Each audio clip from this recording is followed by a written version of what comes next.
I am honored and grateful to be among you for the fourth and final leg. Pero napatay fifth leg sa Dinagat, no? We will be inviting all the barangay officials and all the rest to join the fifth leg that we are setting with NEDA. Amo lang i-appeal diri ang Surigao City, Surigao Norte o Dinagat. Kaya nakita ninyo ang figure, ang pinaka-number 1 top performer, Surigao del Norte. Ang pinaka-iwit, Dinagat. Sumuha nang ni-appeal mi sa inyo kay para madala mi ninyong hatak sa development. Palakpakan na ito ang Surigao del Norte. No? So that's the purpose why we are here. Although we already have the plan, I2 Fame Dinagat, because what has been presented were data in 2022. Unya, nahimo minigo o ako go o vice group si 7 million o kami 2022 July naman. So wa mi labot atong katunga, no? Wa mi labot. Pero vice group man ko ato apil gihapon ko, no? Apil gihapon ko. Anyway, those are data because as you can see, it is rational and logical that among the 5 provinces of Caraga region, it's Dinagat that is always at the lower bottom of development because primarily we are the youngest province, we are the smallest province, and we are an island province. So logistically, all the goods that will go to us, we have to pay more. And since the geographical location, kay layo man, medyo lisod yun ang development. That's why we prepared the plan.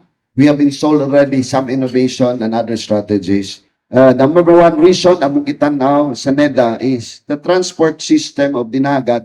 Wala tay public transport system. Mo nang ang atong mga pobre, mapobre yun, kay umupakyaw o bao-bao, 1.5 na daan. So di yun kabangon ang mga pobre. All the rest ato nang nasukod. That's why in the regional development plan that I will be presenting to the President, isunahon yun na natong tulay.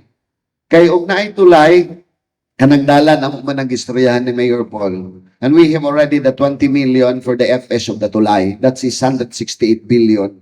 Daghan man mo take ana as private, no? May mga damgo raman ng tulay. Sa dirang gubi nga mo damgo bi, no? Kay it all will start with a dream.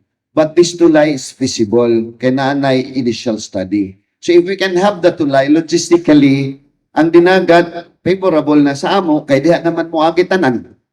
No? And the FS for the Southern Leyte to Dinagat plan is being conducted by Region 8 now. Ang ato is to conduct the plan diri lang sa Nunok, Surigao City raman na. Kay kung imog yung sumpayon, ang Surigao City o Dinagat, dali ra kayo kay 154 meters raman may sa Gabok Channel. Sumpay na ta. Pero ang problema, ang Nunok ug Surigao City, which is more or less around 6.4 kilometers ang tulay.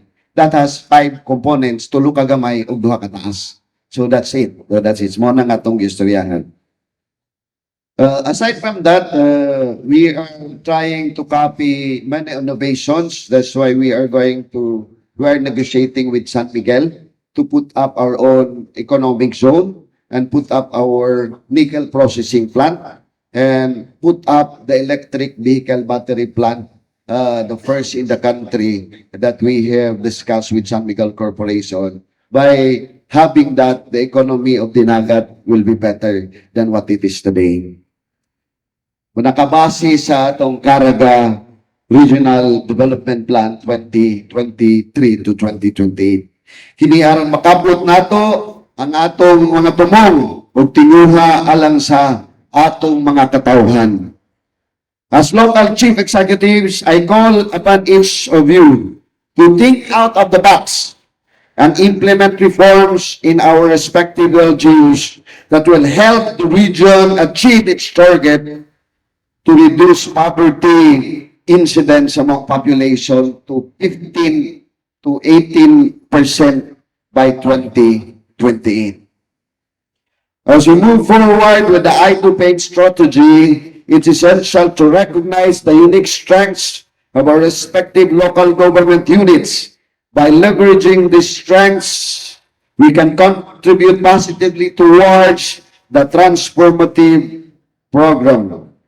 Our partner regional line agencies, we urge you to pursue new big-ticket projects that align with the overarching I2 FAME strategy by strategically identifying and supporting region-specific priority programs and activities, PPAs.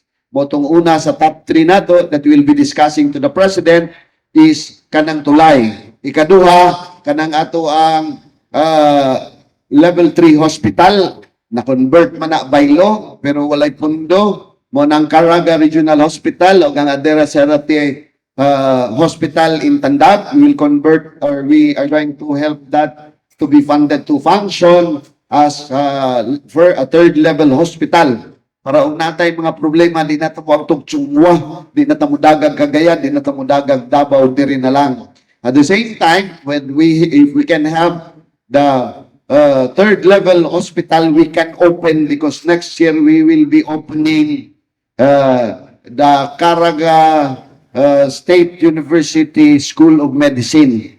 No, ablihan na nato dito next year. And the Surigao del Sur State University, yata po nag-approve sila o School of Medicine because they opened already their law school sa Tandag.